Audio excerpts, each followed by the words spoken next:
अतिशय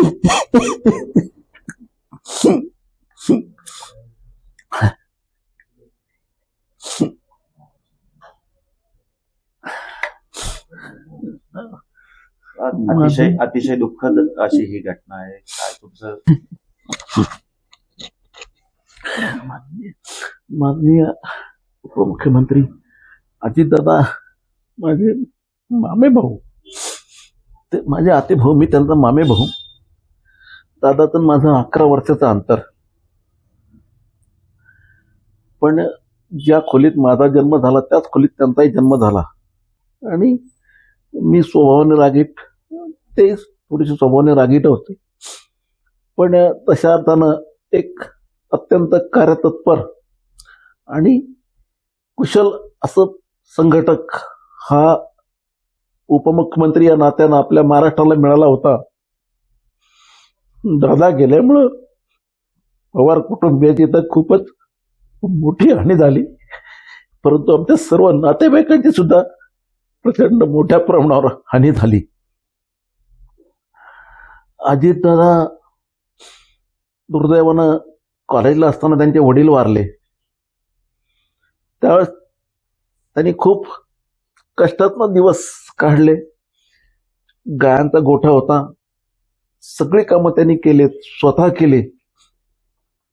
नंतर पवारसाहेब सीएम झाल्यानंतर आणि कॉलेज सुटल्यानंतर पवारसाहेबांच्या आमदारकीचे सगळे कामं ते बघू लागले. आणि ज्या वेळेस मी जायचो त्यावेळेस काही ना काही गोष्टी व्हायच्या. अनेक गोष्टी अशा मला आठवतात. मी सुरुवातीला ज्यावेळेस त्यांच्याकडे जायचो त्यावेळेस, भाऊ मी आमच्याकडचे रस्ते मी सगळे हॉट मिक्सने केलेले आहेत. सगळे हॉट मिक्सने करायचं ठरवलेलं आहे. कारण हॉट मिक्सने जर केले तर त्याला लेवल येते. आपण जर हाताने मॅन्युअली केले तर त्याला लेवल राहत नाही. म्हणून मी सगळे त्यावेळेस हॉट मिक्स हा प्लॅन नवीनच निघालं होतं, ते तंत्रज्ञान. आणि त्याचं खूप ॲडव्हान्स टेक्निक त्यांना नेहमी अवगत करून घ्यायचं आणि त्या पद्धतीने काम करण्याची सवय होती. तद्वतच एकदा असंच बसलो आम्ही गप्पा मारत. भाऊ त्यावेळेस तर ते खासदारही नव्हते आणि आमदारही नव्हते. भाऊ बारामतीला मी सगळे VIP रेस्ट हाऊस घेतलेले आहेत, बनून घ्यायचं ठरलेलं. नाही तर काय व्हायचं, अधिकारी आले मोठे आणि आपण त्यांना भेटायला गेलो तर रात्री त्यांना VIP गेस्ट हाऊस नाही म्हणून मग पुण्याला मुक्कामाला जायची घाई असायची. आणि म्हणून मी सगळे ठरवलंय आणि सगळे VIP गेस्ट हाऊस सगळ्या खात्याचे, इरिगेशन असेल, B&C असेल, वन खातं असेल, या सगळ्यांचे VIP रेस्ट हाऊस इथं करून घेतले की जेणेकरून त्या ठिकाणी मोठे अधिकारी आले का आपण त्यांच्याशी चर्चा केली. संध्याकाळी त्यांना गप्पा मारायला बसलो. जेवण झाल्यानंतर निवांतपणे गप्पा मारल्या की मग पुढच्या ॲडव्हान्स काय आहे चाललंय शासनामध्ये ते आपल्याला कळतं. आणि त्याप्रमाणे मग आपण आपल्या पुढच्या आपल्या या दृष्टीने, आपल्या गावच्या दृष्टीने, आपल्या तालुक्याच्या दृष्टीने, आपल्या बारामतीच्या दृष्टीने काय आपल्याला करता येईल त्या प्रमाणात आपल्याला योजना आखता येतात. आणि अत्यंत दूरदर्शी असा हा नेता होता. या निमित्तानं सांगितलंय, कार्यतत्पर आणि कार्यकुशल असं त्यांचं काम होतं. आणि खरं म्हणजे माझ्या आमदारकीच्या काळामध्ये सुद्धा माझ्या आमदारकीचा कार्यकाल जो बहरलाय तो केवळ अजितदादांच्यामुळे बहरला असं म्हटलं तर वावगं ठरू नये. मी माझ्या देवळालीचे जे जे कामं त्यांच्याकडे घेऊन गेलो त्यांनी कोणत्याही माझ्या देवळालीच्या कामाला कधीच नाही म्हटलं नाही. किंबहुना मी दादांना भेटलो की दादा तेवढं ते सांगा, माझं काम झालं पाहिजे. मला आज आठवतं, सगळेजण नाव काढतात की देवळालीची पाणीपुरवठा योजना अत्यंत चांगल्या पद्धतीने चाललेली आहे. 17 कोटी 60 लाख रुपयाची योजना मला 11 कोटी लागत होते. दादांच्या बालपणीच्या काय आठवणी आहे त्याचं इथे येणं? खरं तर 6 महिन्यापूर्वीच दादा इथे आले होते. कसं त्यांचं बालपण गेलं आणि देवळालीशी कसा त्यांचा घरोबा राहिला?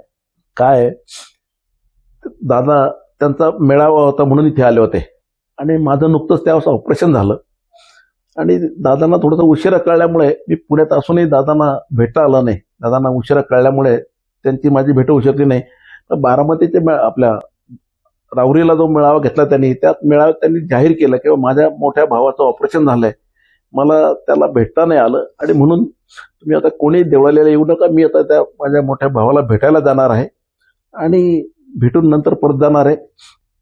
आपण कोणी माझ्याबरोबर येऊ नका. आणि सातत्यानं म्हणजे मला आठवतंय तर त्यांनी सांगून ठेवलेलं असायचं, एक तर बारामती आणि देवळाली अशा 2 ठिकाणी त्यांनी त्यांचे सगळे PA किंवा जे बॉडीगार्ड आहेत त्या सगळ्यांना सांगून ठेवलं होतं की बा तुम्ही बारामतीला असताना पण दादांच्या बरोबर कोणी बॉडीगार्ड समोर दिसायचे नाही त्यांच्या. तसंच इथे पण देवळालीला होतं. देवळालीला बॉडीगार्ड आजूबाजूला असायचे पण त्या समोर कोणी दिसायचं नाही किंवा जवळ कोणी थांबायचं नाही. त्यांनी सांगून ठेवलं होतं देवळाली माझं आजोळ आहे, मी सगळ्यांना या ठिकाणी ओळखतो, ते सगळे मला ओळखतात, त्यामुळे इथे मला काहीच भीती नाहीये. देवळालीच्या सगळ्या गल्लीबोळा मला माहीत आहे. आणि या निमित्तानं त्यावेळेस मामांचं गाव म्हणजे पूर्वी मामांच्या बद्दल खूप आत्मीयता होती, प्रेम होतं. आणि म्हणून आमचे खरं म्हणजे वडील 4 भाऊ आणि 4 बहिणी, त्यावेळेस आम्ही सगळेजण उन्हाळ्याच्या सुट्टी असेल, दिवाळीची सुट्टी असेल, मोठ्या सुट्ट्या असायच्या, त्या सगळ्या सुट्ट्यामध्ये देवळालीला यायचे सगळेच आमचे मामे भाऊ आणि आमचे आत्ते भाऊ. हे सगळे आम्ही एकत्र मिळून खूप दंगा करायचो, खूप मजा करायचो. विट्टीदांडू खेळणं, लगोरी खेळणं, सूरपारंब्या खेळणं हे खेळ असायचे आमचे. आणि सगळेजण आम्ही एकत्र खेळायचो आणि प्रचंड तशा तर सुट्टी म्हणजे आमचा धिंगाणा असायचा. आणि प्रत्येक सुट्टीमध्ये दादा या ठिकाणी यायचेच. दादा किंबहुना म्हणजे सगळेच मामे भाऊ या ठिकाणी यायचेच. या निमित्तानं एक गोष्ट मला आठवती. दादा लहान होते, आमच्या आत्याबाई डिलिव्हरी करता आल्या होत्या आणि दादांच्याकडनं दादा वरती बसले होते जिन्यावर, आमच्या आत्याबाई खाली होत्या. त्यांच्या डोक्यात आदितदादांच्याकडनं वीट पडली. त्या डिलिव्हरी करताच इथे आल्या होत्या. वीट पडली आणि 8-10 दिवसांनी त्या आमच्या आत्या डिलिव्हरी झाली. त्यांना सगळ्यात शेवटची डिलिव्हरी होती त्यांची. तर दादा लहान असल्यामुळे असा कुठला विषय चालला महिलांचा का अगं बाई हिला मुलं होत नाही, अरे मुलं होत नाही, मग त्यांना सांग, दादा सांगायचे त्यांच्या डोक्यात वीट टाकू का मी लगेच मुलं होत असं. त्यांना त्यावेळेस म्हणजे लहान असल्यामुळे त्यांना वाटायचं की बाबा मी वीट टाकली म्हणून आईला बाळ झालं. ज्यांना म्हणजे त्यांचा स्वभाव त्यावेळेस इतका म्हणजे खरं म्हणजे. आणि मला आठवतं गोट्या खेळायला लागले एकदा तात्यासाहेब म्हणजे आमचे मामा किंवा अजितदादांचे वडील. अजितदादांचे वडील त्यांना जायचं घाई होती, गाडीत जाऊन बसले. तात्यासाहेब म्हणले अरे अजित चल ना, एवढं डाव होऊ द्या, मी सगळ्यांच्या गोट्या जिंकून घेणार आणि मग मी निघणार आहे. त्यामुळे तात्यासाहेबांना त्यावेळेस तिथे किंवा त्यांच्या वडिलांना त्यावेळेस तिथे अर्धा तास थांबावं लागलं. आणि दादांनी सगळ्यांच्या गोट्या जिंकल्या आणि नंतर मग ते वडिलांच्या बरोबर बारामतीला गेले. पहिल्यापासूनच अजितदादांचं काम स्वच्छता असेल किंवा कोणत्याही गोष्टीत जर बघितलं आपण तर दादा पूर्ण त्याची माहिती घेणार, सगळी माहिती घेऊनच ते त्यात उतरणार. किंबहुना आपण मनावर घेतलेलं काम कसं योग्य आणि यथोचित पार पडेल याचीच त्यांना काळजी असायची आणि त्याप्रमाणे ते सगळ्यांना तशा सूचना द्यायचे. आणि म्हणून अजितदादांचा तशा अर्थानं आपल्या या महाराष्ट्रामध्ये एक वेगळा दबदबा होता.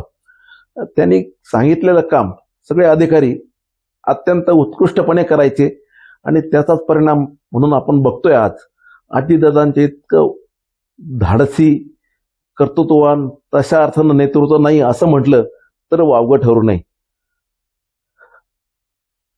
दुर्दैवानं ते आज आपल्यातनं गेले. नातेवाईकांच्या वतीनं मी अत्यंत दुःखद अंतःकरणाने त्यांना श्रद्धांजली अर्पण करतो आणि परमेश्वरानं त्यांच्या जवळ त्यांना जागा द्यावी अशी नम्र विनंती प्रार्थना परमेश्वर चरणी करतो.